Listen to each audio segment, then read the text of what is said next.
Всем привет! С неделю назад у нас потеплело, лужи. С неделю назад где-то у меня началось в багажнике, когда где-то какие-то почки начало хрустеть. Прямо так. Что такое, думаю, блин, неужели опоры, там, амортизаторы или еще что-то.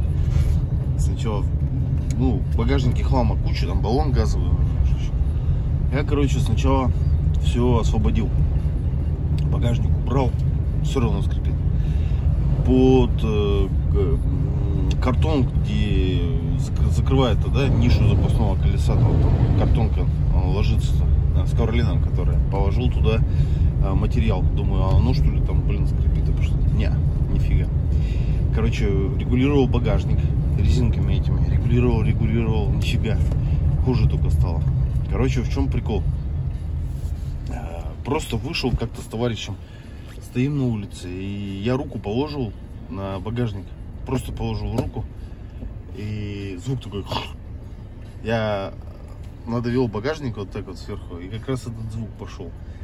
И звук этот как раз от замка багажника. Это именно не замок сам, а защелка, где багажник. То есть петля эта подстерлась, и трет сам замочек, и создает этот звук отвратительный. Все, намотал изоленты туда, и все. 2 витка, то есть немного, не сильно там. И все, звук пропал. А звук был отвратительный просто.